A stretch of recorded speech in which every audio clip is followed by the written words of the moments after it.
खुलुमबाय स्टुडिअ दं आं रबिन बसुमतारी दिनै दुलाराय बर' फरायसा आफादनि 57थि बोसोरसालिया जथुम्मानि जोबथा सान बे जोबथा सानाव दुलाराय बर' फरायसा आफादनि आफादगिरि दिपेन बर'आ खौरांगिरिनि गेजेरजों माखासे गोनां बाथ्राफोर बुंथिदों।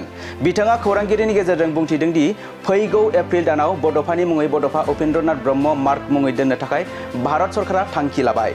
नंगौ बिथां दिपेन बर'आ खौरांगिरिनि गेजेरजों फोरमायदों दि भारत हादरनि राजथावनि दिल्लीयाव गुबुन गुबुन देश विदेशनि सुबुंफोरा बाहागो लाफैयो, बिनिखायनो बड'फाया सोर बेखौ जों इन्टारनेशनेल लेभेलाव लांनांगौ होननानै बुंथिदों बिथां दिपेन बर'आ। केपिटेल 140 कोटि थानाय भारत हादरनि बे जनसंख्यानि मोनसे राजथावनि, बेयाव देश विदेशनि एम्बेसि दङ आरो देश विदेशनि मानसिफोरा बेयाव बाहागो लाफैयो। दा बेखायनो बड'फाया सोर बेखौ जोङो नेशनेल लेभेलाव लांनांगौ, इन्टारनेशनेल लेभेलाव लांनांगौ।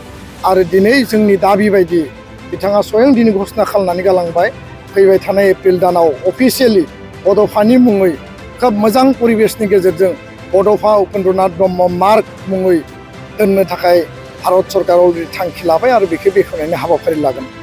आरो जोंनि दाबि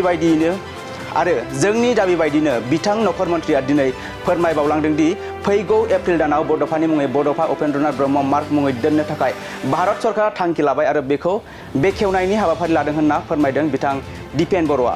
आरोबाव बिथां दिपेन बर'आ फोरमायबावदों दि बड'फानि बर'नि थामोन्दा रैखाथि आरो गासै सिमांफोरखौ मोगथाङाव जाफुंहोनो थाखाय भारत सरकारा मावफुंनायनि थाखाय बिबान लानानै खामानि मावगोन, बेखौबो नखर मन्थ्रिया फोरमायबावदों होनना बिथां दिपेन बर'आ बुंथिदों। दानिया फै बिथां दिपेन बर'आ खौरांगिरिनि गेजेरजों मा बाथ्राफोर बायखो जों आबुङै मिथिना लानि। केपिटेल 140 कोटि थानाय भारत हादरनि बे जनसंख्यानि मोनसे राजथावनि, बेयाव देश विदेशनि एम्बेसि दङ आरो देश विदेशनि मानसिफोरा बेयाव बाहागो लाफैयो।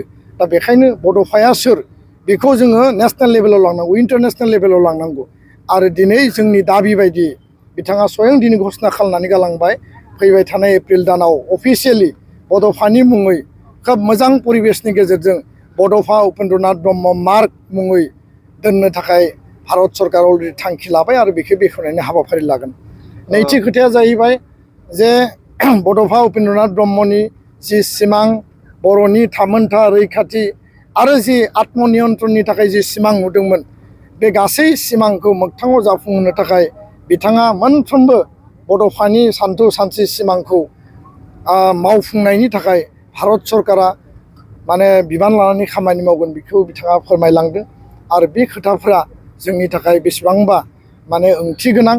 बर' गोजोन गोरोबथानि जिखिनि दफा 80% दासिम जिखिनि मावफुंबाय, बिथांनि जि रिपर्ट आरो बे मावफुंनायनि उनाव आद्रा थानाय जेरैबायदि जोंहा गामि सेसन मावनांगौ, 125th एमेन्डमेन्ट पार्लियामेन्टआव बेखौ बिल लाबोनांगौ, कार्बि आंलंनि इस्युआ जोबनांगौ, बर' कसारि काउन्सिलनि इस्युआ जोबनांगौ आरो NDBनि बारग' दैदेनगिरि बिथांमोनखौ जेलनिफ्राय उदाङाव लाबोनांगौ।